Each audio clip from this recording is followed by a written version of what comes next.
Hello hello everyone, welcome back to my channel. চলে আসলাম তোমাদের শোনা কথায়। সবাইকে সুস্বাগতম। সবাইকে নিয়ে আজকে ঘটনায় যাওয়ার প্রথমে আমি কিছু কথা তোমাদের সাথে শেয়ার করব। দুপুর 3টের সময় আমাদের ভূত সত্যি চ্যানেলের ঘটনা আমি সবাইকে রিকোয়েস্ট করব যেন তোমরা একবার দেখো। হ্যাঁ, কারণ কালকে আমরা কিন্তু আমাদের চরম পর্যায়ে গিয়ে একটা মতামত নিয়ে তোমাদেরকে আমি গতকাল জানিয়ে দিয়েছিলাম। আমরা কালকে পূর্ণিমার রাতে প্রিন্স আর আমি দুজনে মিলে আমাদের এই ফ্যাক্টরি পুরোটা এক্সপ্লোর করেছি।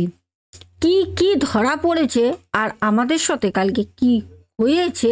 প্রিন্সের কিন্তু শরীরটা বেশ খারাপ করেছে, যদিও আমাকে সেরমভাবে কিছু করতে পারিনি, কিন্তু কিছু রিয়াকশান তোমরা দেখবে আর রীতিমতো ভয় পাবে। আমাদের সাথে কি হয়েছে জানো? যাক, এখন আর নাই বললাম, সাথে থেকো। এবার আজকের ঘটনায় যাব আমাদের শোনা কথায়। আর এটা বলে রাখি, তোমরা রাত 10:30টায় আমার নেওয়া কিছু রাতের বেলা ফুটেজ তোমরা দেখবে, সাথে অনেক কিছু জানতেও পারবে। শোনা কথায় আসছে এখনের ঘটনা, আর ভূত সত্য কিন্তু দেখতে কেউ মিস করবে না। তো চলো, প্রিন্স নিয়ে আসবে তোমাদের জন্য আমাদের ভূত সত্য চ্যানেলের ঘটনাটা। আচ্ছা, তোমরা অনেকেই আমাকে বলেছিলে যে আচ্ছা সোনাদি ভাই, প্রিন্সের ঘটনা মানে আমাদের ভূত সত্যি চ্যানেলে গতকাল কেন ঘটনা আসেনি। হ্যাঁ, আমি কমিউনিটি দিতে পারিনি কালকে, তার জন্য দুঃখিত। কালকে ঘটনা আসেনি এই কারণে, কালকে ওর এক ফ্রেন্ডের বার্থডে ছিল। প্রায় 2 দিন ধরে ওইদিকে ব্যস্ত ছিল, কোনো মতে রেকর্ড করতে পারিনি। আর ওর সেই ফ্রেন্ড ওকে ছাড়া চলতেই পারে না, তো তার জন্য কালকে সারাটা দিন কিন্তু ফ্রেন্ডের বাড়িতেই ছিল। তো সেখানে আমিও গেছিলাম, এই কারণে কালকে ঘটনা আসেনি। ক্লিয়ার করে দিলাম। এবার আজকের ঘটনার সাথে সাথে আমি তোমাদের বলেছিলাম, তোমরা অনেকেই আমাকে নানা রকমভাবে প্রশ্ন করতে থাকো, দিদিভাই এটা করলে এটা কি হবে, ওটা করলে সেটা কি হবে। তো আমি তোমাদের কিছু প্রশ্নের উত্তর এখন যথারীতি দেব, তোমরা সাথে থাকো। আমি কিছু প্রশ্ন যা নিজে থেকে লিখে রেখেছি। আচ্ছা, প্রথমেই তোমাদের বলবো 2025 যে আমাদের নতুন বছর আসছে, নিউ ইয়ার 2025, একটা কথা বলবো, বাড়িতে কেউ গুঁড়ো লঙ্কা কিনবে না, ঠিক আছে? 2025 সারা মাসটা কাটাও যেরম করে, কিন্তু প্রথমে একদম 2025 যেদিন পড়ছে সেদিন গুঁড়ো লঙ্কা বাড়িতে কেউ কিন্তু কিনে আনবে না। আচ্ছা চলো, আরও দুটো কথা তোমাদের বলবো। এটা হয়তো অনেকেই জানো, আমরা বাড়িতে অনেকেই তোমরা বলো, দিদিভাই আমরা টাকা পয়সা উপার্জন করতে পারছি না, টাকা পয়সা উপার্জন হলেও রাখতে পারছি না, কি করব। এটা অনেকেই জানো, তবুও আমি বলে দিচ্ছি, কখনো বাথরুমে জলের বালতি খালি রাখবে না। আর সকালবেলা কখনো খালি বালতি, জুতো, ঝ্যাঁটা এইগুলো ঘুম থেকে উঠে দেখবে না, তাহলে কিন্তু ঘরে কিন্তু খারাপ একটা পরিস্থিতি তৈরি হয়। আমরা মানি, তোমরা করেই দেখো না, দেখো তোমাদের কত ইমপ্রুভমেন্ট হবে। আরও একটা কথা বলবো, তারপরে তোমাদের জন্য আমি কিছু ছোট ছোট শর্টস ভিডিও দেবো, সেই ভিডিওগুলো তোমরা একটুখানি দেখো, চোখ রেখো, চ্যানেলটাকে সাবস্ক্রাইব করে রেখো। অনেক কিছু তোমাদের কিন্তু উপকার হবে, বহু কিছু জানতে পারবে। হ্যাঁ, আরও একটি কথা তোমাদেরকে আমি বলবো, আমি আমার ব্যক্তিগতভাবে বলছি, এটা আমার ব্যক্তিগত এক্সপিরিয়েন্স, ঠিক আছে? যার বাড়িতে ভাবো খুব দরিদ্রতা নেমে এসছে, টাকা পয়সা কোনো মতে আসছেই না, কাজকর্ম নেই, আমি তাদের জন্য একটা কথা বলবো, কথাটা করে দেখো, 100% হবে। যদি না হয় তোমরা আমাকে এসে যা ইচ্ছা তাই কমেন্টে বলো। আমি একটা কথা তোমাদের বলছি, শোনো, ভোরবেলা 8টার মধ্যে বাড়ির মানে কর্তা গিন্নি যিনি থাকবেন দুজনকেই কিন্তু স্নান করতে হবে 8টার মধ্যে। প্রত্যেক দিন সকাল 8টার মধ্যে স্নান করে সকাল সকাল দুব্য দিয়ে দুব্ব, ভালো করে মনে রাখবে, আমি কিন্তু ফুলের কথা বলছি না। ফুল দিলেও দেবে, না দিলেও না দেবে, সেটা যার যার ব্যক্তিগত ব্যাপার। দুব্বটা নেবে, দুব্ব দিয়ে প্রতি কটা ঠাকুরের সিংহাসনে দুব্ব দিয়ে পুজো করবে। আরও একটা কথা বলছি, ঘরের যিনি কর্তা থাকবেন সে একটা ঘটি নেবে, তামা হতে পারে, পেতলে হতে পারে। ওর মধ্যে 1 চিমটে হলুদ দেবে, জল নেবে, গঙ্গার জলও হতে পারে, শুদ্ধ কল থেকে পড়া কলের জলও হতে পারে। সেই জলের মধ্যে 1 চিমটে নেবে হলুদ, যেই হলুদ আমরা রান্নায় ব্যবহার করি, কিন্তু রান্নার এঁটো হলুদ না, একটা ছোট্ট হলুদ কিনে এনে রেখে দেবে প্যাকেট, ওখান থেকে 1 চিমটে হলুদ নিয়ে জলে দেবে সেই ঘরটার মধ্যে। তার মধ্যে 3খানা দুব্ব দেবে ওই জলের মধ্যে। দুব্ব আর হলুদ দিয়ে সূর্য যেই দিকে থাকবে, ঠিক এটা করতে হবে সকাল 8টা থেকে 8টা 30 মিনিটের মধ্যে। তারপরে করলে কিন্তু কিচ্ছু হবে না। 8টা থেকে 8টা 30 মিনিটের মধ্যে যদি সূর্যকে অর্পণ করো জল, আর মনে মনে যদি বলো যে হে সূর্যদেব, আমার এমন পরিস্থিতি, তুমি এখান থেকে উদ্ধার করো, তোমরা এটা করে দেখো। 1 সপ্তাহ করো, 100% গ্যারান্টি দিয়ে বলছি। 1 সপ্তাহ করো, তারপর তোমরা কমেন্টে বলবে দিদি ভাই, যেখানে টাকা থাকতো না, আয় ছিল না, উন্নতি ছিল না, সেখানে আজকে কোথা থেকে কি হচ্ছে নিজেও বুঝতে পারছি না। টাকা এখন আলমারি লকারে ঢুকছে। ঠিক আছে, চলো এবার ঘটনা বলি। আজকের ঘটনাটা আমাদেরকে পাঠান হচ্ছে সুধা চ্যাটার্জি দিদিভাই। দিদিভাই বলেন, আমি আজকে যে ঘটনাটা বলবো, এই ঘটনাটা আমার সাথে ঘটে আমি যখন পিজিতে থাকতাম। আমাদের দিদিভাই বলেন যে, জানো সোনা, আমি যখন পিজিতে থাকতাম তখন আমার সাথে আরও 2টো মেয়ে ছিল। একটি মেয়ের থেকে থেকে ভর হতো। এবার মেয়েটি যখন ভরে পড়তো তখন আমরা মেয়েটিকে দরজা বন্ধ করে বাইরে বেরিয়ে যেতাম। ঘরের মধ্যে উলমাতের মতো করতো। এবার আমরা অনেকবার আমরা কিন্তু পিজির যিনি ওনার ছিলেন ওনাকে জানিয়েছি। উনি সেরমভাবে গুরুত্ব দিতেন না। উনি বলতেন ওই মেয়েটির বাবা মাকে তোমরা খবর দাও।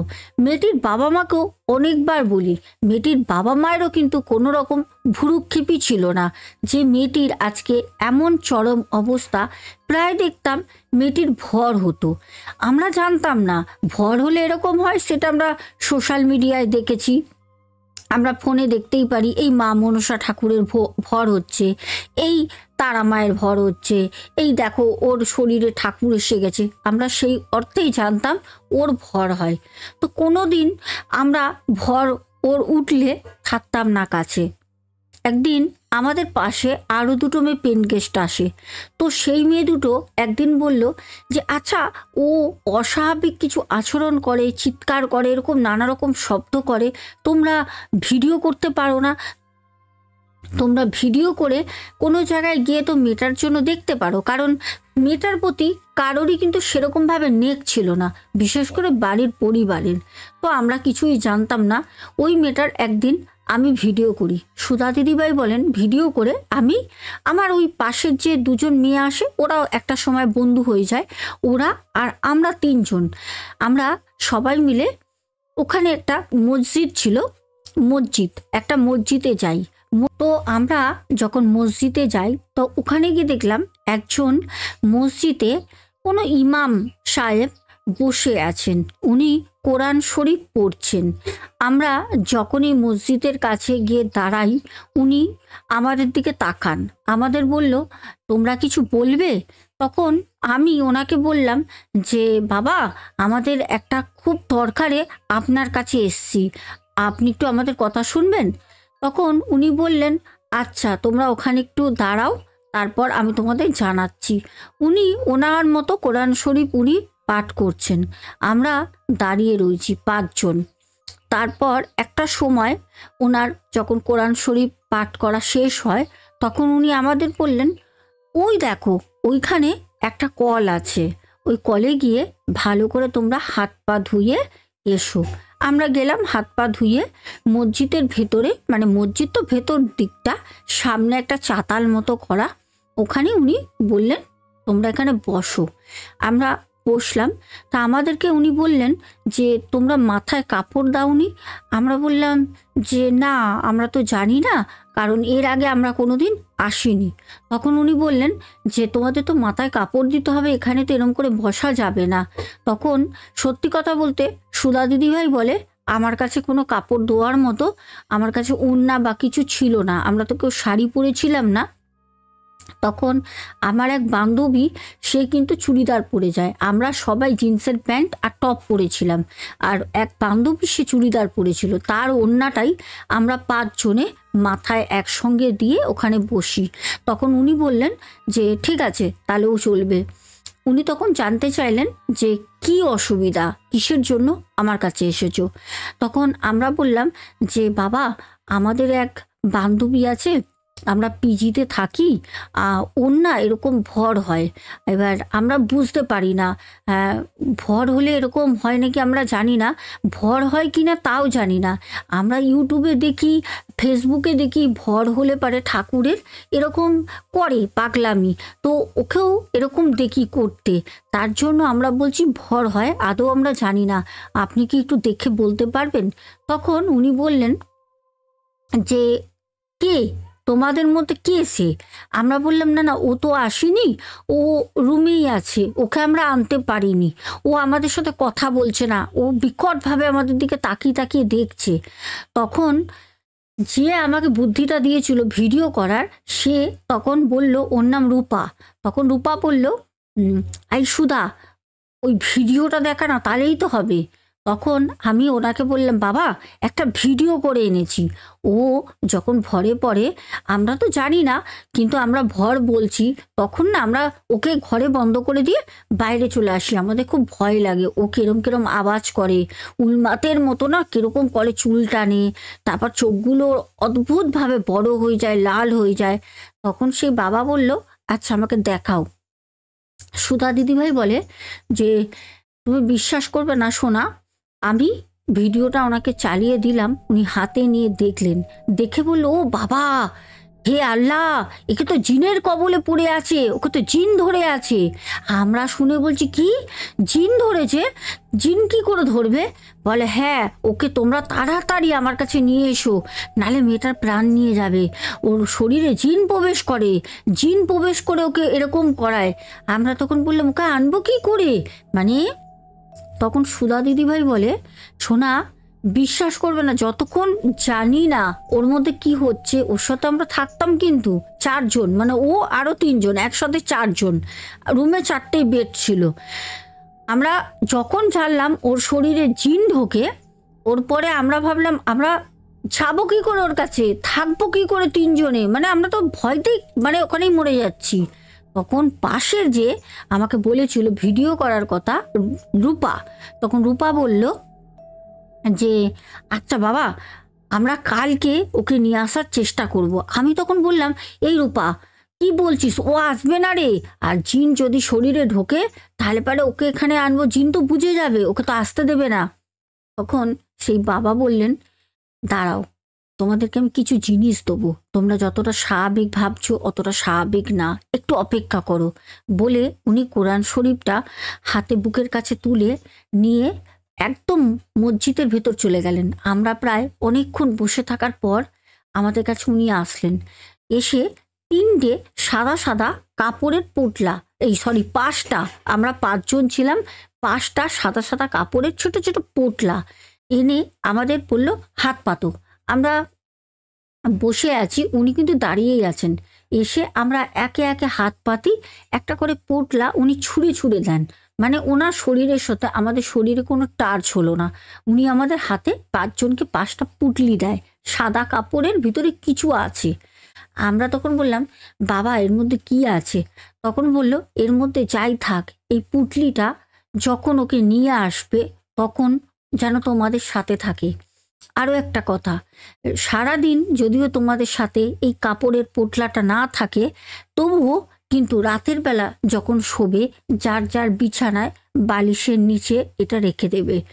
রাতের বেলা ও কিন্তু তোমাদের কোনো ক্ষতি করতে পারবে না, কারণ এতদিন তোমাদের কিছু করেনি, কিন্তু তোমরা আমার কাছে যে ওর সাহায্যের জন্য এসছো, জিন কিন্তু বুঝে গেছে তোমাদের সাথে অনেক রকমভাবে ও কিন্তু ব্যবহার করবে, কোনো মতে কিন্তু ওর কথায় ভুলে যাবে না। আর এই কাপড়ের পুটলাটা তোমরা 5 জন কিন্তু কাছে রাখবে যতক্ষণ না ওকে আমার কাছে নিয়ে আসছো।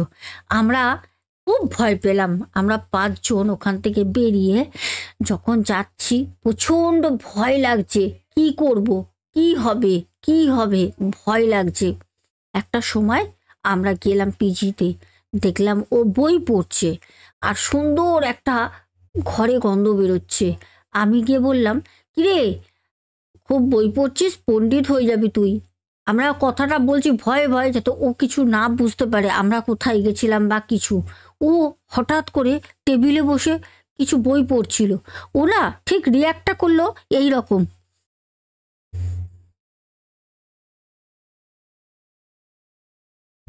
ঠিক এরকম একটা রিয়াক্ট, মানে ও যেন কিছু একটা শুকছে, ও যেন কিছু একটা গন্ধ ঘ্রাণ সেটা নিচ্ছে। আমরা ভয়ে কাটা, আমাদের শরীর না মানে কাঁটা দিয়ে উঠেছে, আমরা পাথর হয়ে গেছি। চুপচাপ নিজেদের খাটে গিয়ে বসে তিনজনের দিকে দেখছি। ওকে আমাদের সাথে থাকা একটি মেয়ে বলল, কিরে ওরকম করছিস কেন, তুই পাগল হয়ে গেলি নাকি? ও আস্তে করে আমাদের দিকে ঘুরলো, ঘুরে বলছে, কিরে আমার জন্য কি নিয়ে এসছিস তোরা? সুধা দিদিভাই বলছে, আমি বললাম, কোথায়, তোর জন্য তো কিছু আনিনি। আমরা কি কিছু আনতে গেছিলাম নাকি, আমরা হাঁটতে গেছিলাম, তোর জন্য কি আনবো? তখন বলছে, যেটা তোরা ভাবছিস না তোদের সেটা হবে না সাকসেস, তোরা যেটা এনেছিস তোদের কাছে রেখে দে বলে ও একটা অট্ট হাসি হাসলো। আমরা চুপচাপ ভয়তে কাটা, কি করব বুঝতে পারছি না। রূপার কাছে গেলাম, রূপা পাশে থাকে, রূপাকে দাঁড়িয়ে দাঁড়িয়ে সব বললাম। রূপা বলল, ভয় পাস না, আমাদেরকে ওই যে উনি মল্লি সাহেব কি ইমাম সাহেব, উনি যেই হন না কেন, মসজিদ থেকে বলেছিল না তোদের সাথে অনেক রকম ব্যবহার করবে, ভয় পাবি না, ভয় পাস না। যাই হোক, এই কথা বলার পর আমরা ওকে পরের দিনকে সকাল থেকে ওর সাথে এমনভাবে মিশছি, এত আনন্দ, হাসি, ইয়ার্কি, ঠাট্টা, ওকে আমরা ভুলিয়ে ভালিয়ে দুপুরবেলা বের করি পিজি থেকে। বের করে আমরা কিন্তু ওকে সেই মসজিদের কাছে যখন আনি, ও তখন চোখ লাল করে বড় বড় চোখ করে বলছে, তোদের পুরো এটা কি প্ল্যান ছিল আমাকে এখানে আনার জন্য, পারবি না আমাকে নিয়ে যেতে, বলেও ঘুরে আবার পিজির দিকে ছুটতে চলে যাচ্ছে। আর আমরা 5 জনে ওর হাত ধরেছি, ওর গায়ে এত জোর, আমরা 5 জন ওকে ধরে রাখতে পারছি না। ও আমাদের 5 জনকে রীতিমতো ওই এক হাত টেনে নিয়ে চলে যাচ্ছে। আমরা যে ওকে ধরে নিয়ে যাব মসজিদের ভেতরে, আমাদের মানে কোনো মতে গায়ে জোর পাচ্ছি না একা একটা মেয়েকে নিয়ে যাওয়ার। আর ও সেরকম মোটা সোটাও না, রোগা পাতলা বেটে খাটো একটা মেয়ে। তখন রূপা এতটাই ব্রিলিয়েন্ট একটা মেয়ে, ওর সাথে সাথে ছুটতে গিয়ে মসজিদে বলে যে, বাবা বাবা ওকে এত দূর এনেছিলাম, আনতে পারছি না, ও রূপ ধারণ করে নিয়েছে। সে বাবা সাথে সাথে বলল, চল আমার সাথে। ছুটতে আসে, এসে রাস্তার মধ্যে সেই বাবা একটা মন্ত্র পড়ে ওকে ফু দেয়। ফু দিতেই ও একদম নর্মাল সাধারণ আমাদের মতো মেয়ে হয়ে যায়। তখন বলল, আমার সাথে আয়। ওকে নিয়ে গেলাম, ও ভালোভাবে চলে গেল, ওকে নিয়ে গেলাম। তখন ওকে বলছে যে, কিরে তোর শরীরে কে ঢোকে? ও কাঁদছে আর বলছে, বাবা আমি জানি না, বাবা আমার শরীরে কে ঢোকে আমি জানি না, আমি এরকম কেন করি, আমার খুব কষ্ট হয়, ও আমাকে মারে। তখন বলছে, হ্যাঁ তোর শরীরে একটা জিন ঢোকে। কোথায় গেছিলিস তুই, তোর শরীরে জিন এসছে? ও বলছে, আমি জানি না বাবা। বলছে, মনে করে দেখ তো, তুই কারোর বাড়িতে, তোর গ্রামে যখন গেছিলিস তোর বাড়ি থেকেই তো তুই নিয়ে এসছিস, দেশের বাড়ি দিয়ে। হ্যাঁ, তোর বাড়িতে যখন গেছিলিস তুই মনে করে দেখ, কারোর গাছ থেকে কিছু তুই ভোরবেলা হাঁটতে বেরিয়ে চুরি করে এনেছিলিস, সেই বাড়ি পুরো পাহারা দেয় একটা জিন, সেই জিন তোর পেছনে পড়েছে। কারণ জিন যখন জানতে পারে তুই সেই জিনিসটা নিয়ে চলে এসছিস, মালিক যে জিনকে পুষে রেখেছিল সেই মালিক তখন জিনকে বলে, তুই কোন কাজের, তুই কোনো কাজের না, তুই বেকার, তোকে আমার এই জমি জায়গা এত বড় দেখার জন্য তোকে পুষে রেখেছিলাম, তুই থাকতে আমার জমি থেকে ফলন চুরি করে নিয়ে যাচ্ছে। তারপর থেকে জিন ওকে এরকম মারতো, ওর শরীরে থেকে থেকে আসতো, কারণ জিন ওর দেশের বাড়িতে সেই বাগানে কিন্তু পাহারা দিত, আর ওকে কিছু কিছু সময় এসে ওর শরীরে প্রবেশ করে ওকে পিটাতো, কারণ ও ওই জমি থেকে কিছু ফলমূল সকালবেলা চুরি করে এনেছিল। এবার কি, ও তো একটা বাচ্চা মেয়ে, সকালবেলা দেশের বাড়ি গেছে, সকালবেলা হাঁটতে বেরিয়েছে, দেখছে যে বিশাল বড় একটা বাগান বাড়ি আর গেট ছিল খোলা। ও ভিতরে ঢুকে দেখছে ছোট ছোট কলমের গাছে আম হয়েছে, পেয়ারা হয়েছে। ও ওগুলো দেখে না সহ্য করতে পারিনি, ও তো বাচ্চা, ওর মাথায় তো ওইসব নেই। এবার ও ওগুলোকে পেরে নিয়ে আসে, দুটো তিনটে করে ওর যেরম ভালো লেগেছে। কিন্তু ওই যে পুরো জমিটা বন্ধন করে জিন রাখা ছিল, যে মালিক সে জিন পুষে রেখেছিল। আর এরকম কিন্তু আমাদের এখানেও আমি ঘটনা শুনেছি, যে বিশাল বড় জমি, সেই জমিতে আমড়ে কাঁঠাল রে, জাম রে, লিচু থেকে শুরু করে পেয়ারা থেকে বেগুন আলু থেকে শুরু করে সব, পুকুরে মাছ, পুরো জমি কিনে বিঘে বিঘে জমিতে চাষ করে রেখেছে। সেই জমিতে একজনও একটা পাতায় হাত দিতে সাহস পায় না, কেউ যায় না, বলে ওই জমিতে জিন পোষা আছে। এরকম অনেকে আছে, তাবর তাবর ওঝার কাছে গিয়ে পুরো জমিটা বন্ধন করে জিন চালান করে রেখে দেয়। মানুষ কেউ দেখে না, মানুষ পাহারা দেয় না, জিন পাহারা দেয়। আর এরকমই বোনের সাথে ঘটনাটা ঘটে। এই ঘটনাটা একদম বাস্তব, কারণ এরকম ঘটনা আমার নিজের কানে শোনা, আমার নিজের কানে। আমাদের এইখানে আছে, বারাসাত যেতে পরে একটা জায়গা, আমি নাম বলছি না, ওখানে চাষ টাস খুব হয়, ওখানে আছে এরকম জায়গা। যাই হোক, আজকের ঘটনাটা কেমন লাগলো বলো। আর আমাদের একটু পরে শোনা কথায়, একটু পরে ভূত সত্যিতে যে ঘটনাটা আসবে, সবাইকে বলবো কানে হেডফোন ইউজ করবে, ঠিক আছে? তোমাদের কাছে রিকোয়েস্ট রইল, এমনিও দেখতে পারো, যদি হেডফোন ইউজ করো তোমরা যে কত রকম শব্দ শুনতে পারবে। এখানে কোনো এডিটিং নেই, আমিও রাতে দেবো, কোনো এডিটিং থাকবে না, পুরোটাই শুধু যেখানে ক্যামেরাটা ধরো ফ্রন্ট করেছে, ব্যাক করেছে, সেখানেই শুধু কাটগুলো হবে, এছাড়া কিন্তু কোনো কাট নেই, পুরো র ভিডিও আসবে। শোনা কথায় যারা কালকে আমাকে কমেন্ট করেছো, আমার প্রিয় মানুষগুলোর নাম এখন বলি। প্রথমেই স্বপ্না হালদার দিদিভাই, তুমি বলেছো সোনা মা ওটা সুপর্ণা হালদার হবে না, ওটা স্বপ্না হালদার হবে। আচ্ছা, আসলে হয়তো আমি খুব তাড়াহুড়ো করছিলাম, হয়তো আমার ভুল হয়ে গেছে, তার জন্য আমাকে ক্ষমা করো, ঠিক আছে দিদিভাই? আচ্ছা, স্বপ্না হালদার দিদিভাই আবারও কমেন্ট করেছেন। তারপর কমেন্ট করেছো পিন্টু ঘোষ দাদা ভাই, তারপরে শুভঙ্কর ঘোড়ই। আচ্ছা, যতই দেখি ততই মন ভরে যায় দিদিভাই, ঘটনাটা খুব ভালো লাগলো, অনেক ভালোবাসা নিও। আচ্ছা, পাপিয়া সরকার বলেছেন খুব সুন্দর দিদিভাই, গল্পপতি অসাধারণ লাগলো, খুব ভালো থেকো আর ভালোবাসা নিও, খুব ভালো, আমারও লাগলো, খুব সুন্দর তোমার পাপিয়া ইমোজিটা রেখেছো, খুব ভালো লাগছে, একটা ফুল। আচ্ছা, তারপরে আমাদের মিন বলেছো দিদি আমার নিজের সাথে কিছু ঘটনা ঘটেছে, সেটা তোমাকে জানাতে চাই। আচ্ছা, কিন্তু এতগুলো ঘটনা লিখতে পারবো কিভাবে জানাবা দিদি? আচ্ছা, আমি তোমাদের নাম্বার দিয়ে দেবো, ঠিক আছে? হোয়াটসঅ্যাপ নাম্বারে তোমরা আমাকে ভয়েস মেসেজ করবে। আমিও তোমাদের বলি, তোমরা কেউ টাইপিং করো না, অনেক কষ্ট হয়, আমারও কষ্ট হয় পড়তে, মাথায় রাখতে। আর তোমরা যদি আমাকে ভয়েস রেকর্ড করে পাঠাও তাহলে আমারও সুবিধা হবে। আচ্ছা, তারপরে বরুণ মল্লিক বলেছেন খুব ভালো লাগলো সোনাদি ফ্রম শ্যামনগর, আমারও খুব ভালো লাগলো, তোমরা কমেন্ট করবে। মৌয়া দাস, আমাদের আব্দুল ভাই বলেছো বা দিদি দারুণ একটা ঘটনা শোনালেন, ধন্যবাদ দিদি ঘটনার জন্য। আচ্ছা আচ্ছা, ও আচ্ছা, রাজেশ সেনগুপ্তা, তোমাকে আমি অনেক অনেক ধন্যবাদ দিলাম। আর যদিও আমার খুব ভুল হয়ে গেছে, ঠিক আছে, তুমি উত্তরটা ঠিক দিয়েছো। আজকে আমাদের রাজেশ বাবুর জন্য একটা হাততালি তো হবেই। চলো হাততালি হাততালি হাততালি, সবাই হাততালি দেবে, কারণ আমি আগে কমেন্টটা পড়িনি, বাই মিস্টেকলি আমারই ভুল হয়েছে। একদম ঠিক, রাজেশ সেনগুপ্তা উনি একদম যথাযথ প্রশ্নের উত্তর দিয়েছে। যে ধাঁধা আমি ধরেছিলাম তোমাদেরকে, ধাঁধার উত্তর হচ্ছে মরার খাট। একদম ঠিক, একদম ঠিক, মরার খাট, একদম ঠিক। আমি খুব খুশি হয়েছি, উত্তরটা পেলাম। যদিও আমি আগামীকাল শোনা কথায়, অথবা আজকে রাতে অথবা আগামীকাল আমি নামটা আরও একবার ঘোষণা করে দেবো। পিয়ালি ভারদ্বাজ বলেছে, বাপরে বাপ, বড় ভয়ানক। পিয়ালি ভারদ্বাজ অনেকগুলো আমাকে হার্ট পাঠিয়েছে। যে তৈরি করে সে পড়ে না, যে ব্যবহার করে সে দেখতে পায় না।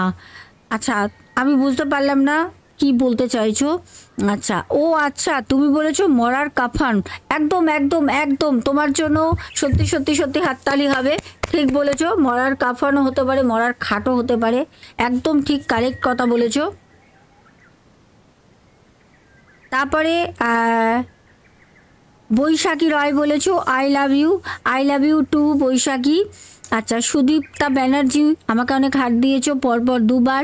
আমাদের শ্বেতা বিশ্বাস বলেছে, বাবা কি ভয়ঙ্কর ছিল এই ঘটনাটা, একদম পূর্বাশা বোনের বাড়ির ঘটনা। আরও আমরা ঘটনা শুনতে চাই অনেক। আচ্ছা, মেছো পেদনি, আচ্ছা আমাদের মঞ্জুষা নন্দী বলছে মেছো পেদনি ছিল, হ্যাঁ হতেও পারে। আচ্ছা, আমাদের সঙ্গীতা দি ভাই আমাকে অনেকগুলো হার্ট পাঠিয়েছে, রেড হার্ট। তারপর মঞ্জুষা নন্দী আবারও কমেন্ট করেছে, পর পর পর পর কমেন্ট করেছে। ও মাই গড, 5খানা 6খানা পর পর কমেন্ট করেছে। আচ্ছা, মৌয়া পাল বলেছে, ঘটনাটা শুনলাম, কি বলবো বুঝতে পারছি না। যে মাছগুলো নিয়েছে সে মেছো পেতনি ছিল। হ্যাঁ অবশ্যই মেছো পেতনি হতে পারে, কোনো দানব দৈত্য হতে পারে, মেছো ভূত হতে পারে। আচ্ছা, পিঙ্কি সাহা বলেছো, দারুণ ছিল ঘটনাটা দি ভাই। ওহ, মানে সত্যি টালিগঞ্জ থেকে পিঙ্কি সাহা আমাকে অনেক অনেক রেড হার্ট পাঠিয়েছো, এই যে আমি দেখিয়ে দিচ্ছি, ঠিক আছে। দেন টুম্পা মণ্ডলও আমাকে রেড হার্ট পাঠিয়েছো। তানিয়া আচারিয়া বলেছো, ঠান্ডায় ভূতের গল্প জাস্ট ভাবা যায় না। আমার কমেন্ট করতেই কিছুদিন দেরি হয়ে যাচ্ছে দি ভাই, তুমি রাগ করো না, দেরি হচ্ছে কিছু কমেন্ট করতে। আর মাছের গল্পগুলো শুনতে বেশ ভালো লাগে, আমি কিচ্ছু মনে করিনি, সবার কাজ থাকতেই পারে, তাতে কি আছে। রূপা দে বলেছ, চলে আসলাম দিদিভাই, অনেকগুলো রেট হাত দিয়েছো। জল্পনা মজুমদার বলেছ, কেমন আছো, আমি ভালো আছি। আর আজকে আমাদের ঘটনাগুলো অবশ্যই শুনতে থাকো, আজকে কি চমক আছে, শুধু শুধু চমকগুলো আজকে দেখবে। অনেকে তোমরা বলো না যে আমরা অনেক কিছু দেখতে চাই, শুনতে চাই, আমরা রিয়েলটা তোমাদের কাছে তুলে ধরতে চাই, ঠিক আছে। তোমরা সবাই আজকের ঘটনাগুলো, এরপর যেগুলো আসবে ব্যাক টু ব্যাক, আমাদের ভূত সত্যি আর বেঙ্গলি ব্লগার শোনা, সবাই চোখ রেখো, চ্যানেলটাকে সাবস্ক্রাইব করে রেখো, অনেক টিপস পাবে তোমরা। আর তোমাদের কিন্তু কমেন্ট তোমরা করতেই থাকো, আমি তোমাদের উত্তর দেবো, তোমরা যে যেটা জানতে চাও। আচ্ছা, মানুষই বলেছ কাফনের কাপড়, আচ্ছা কাফনের কাপড়, আচ্ছা কাফনের কাপড়, হ্যাঁ এটাও কিন্তু হতে পারে। কাফনের কাপড় যাকে পরানো হয় সে তো অ্যাকচুয়ালি জানে না, যে বিক্রি করে জানে, যে কেনে সেও জানে, হ্যাঁ হতেও পারে, ঠিকই বলেছ, হতে পারে না, এটা একদম ঠিক আছে। মাহি রয় বলেছ, খুব ভয়ের দিদিভাই। আমাদের নন ভাই বলেছ, সোনা দিদিভাই ভালো ঘটনা হয়েছে, আর আমার নামটাও নাও না কেন, কি হলো, কি কারণ জানিও। ও ভাই, ওরকম কোনো ব্যাপার না, দেখো আমি কমেন্ট যখন আমার কাছে আসবে, আমি যখন রেকর্ড করি আমি বলে দিই, ঠিক আছে। আমাদের জাসমিন ফ্লাওয়ার দিদিভাই বলেছে, আমার ঠাকুমা রাতে মাছ ভাজার সময় দেখেছিল এমন, আমি ত্রিপুরা সীমান্তে আছি। সোনা বনু, জয় হিন্দ। জয় হিন্দ দিদিভাই। আচ্ছা, আমাদের প্যান্থার গেমিং ওয়াইটি বলেছেন, সোনা বোন আজকের ঘটনাটা তুমি যে বললে সেটা সত্যি আগেকার দিনে হতো, আমি আমার ঠাকুমার কাছেও শুনেছি। আমাকে পুরনো দিনের কথা মনে করে দিয়েছো, যাই হোক তোমার দেশের জন্য। দেখো গ্রিন অ্যান্ড হোয়াইট। আচ্ছা, গল্প বলার জন্য অনেক অনেক লাভ, অনেক অনেক হাত পাঠিয়েছে। আচ্ছা, সুয়েতা কোলে বলেছে, হাই দিদি ভাই, তোমাকে আজ যা দারুণ লাগছে না, যেন মনে হচ্ছে তোমার ড্রেসটাই অনেক শিউলি ফুল। আচ্ছা, শিউলি ফুল ঝরে পড়ছে, হেভি লাগছে দিদি ভাই। আমার নামটা তুমি নিলে যা আনন্দ পেলাম বলে বোঝাতে পারবো না। থ্যাংক ইউ দিদি ভাই, তুমি সত্যি সোনার থেকেও, দিদি ভাই তুমি কি বলেছে, থ্যাংক ইউ দিদি ভাই, তুমি সত্যি সোনার টুকরো। দিদি ভাই লাভ ইউ দিদি ভাই, অনেক ভালোবাসা। এই দেখো, এগুলো হচ্ছে তোমাদের অন্তর থেকে বেরোনো মনের কথা। আর কি চাই বলো তো? না গো, আমি সোনার টুকরো কি না জানি না, কিন্তু আমি তোমাদের সাথে সবসময় আছি, তোমাদের সোনা দিদি ভাই, এইটুকুনি জানি। গৌরী বসাক বলেছো, আমি গৌরী বসাক চলে এলাম সোনা কথা শুনতে। একদম। আমাদের মন্টু দাদা ভাই বলেছো, ভালো লাগলো দিদি ভাই, অনেকগুলো হাত পাঠিয়েছো। গার্গী সুরো বলেছো, দিদি আজ একটু দেরি হয়ে গেল, কোনো ব্যাপার না, অনেক ভালোবাসা দিয়েছো। তোমাকেও সুজাতা দাস দিদি ভাই বলেছো, বনু তোমার ঠান্ডা লাগে না, তুমি ভালো থেকো। অ্যাকচুয়ালি কি বলো তো, আমি যখন ঘটনাটা কালকে রেকর্ড করছিলাম তখন আমার ঠান্ডা লাগছিল না দিনের বেলা, আর তার আগে আমার স্নানটা হয়ে গেছে। কারণ শীতকালে এই কাঁচা ধোয়া আর স্নান করাটা হচ্ছে একটা যুদ্ধের বিষয়, তো সেই যুদ্ধটা আমি কালকে জয় করে বসেছিলাম, তাই আমার ঠান্ডা লাগছিল না। দীপা বলেছো, আমি বারাসাত থেকে দেখছি। হ্যাঁ, আমি জানি দীপা দিভাই তুমি বারাসাতে থাকো। আমাদের বনানী কর্মকার দিদিভাই বলেছেন, পূর্বাশা তোমার পাঠানো ঘটনা সুন্দর, তো তোমার বলার ধরনও আরও সুন্দর।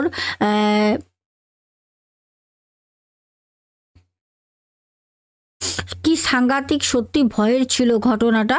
আচ্ছা, সেটাই বলেছে, তোমার রঙগুলো দেখে আরও পাঠালাম পাঠালাম না, তুমি কিছু একটা বলতে চেয়েছে যেটা আমি পুরোটা বুঝতে পারলাম না।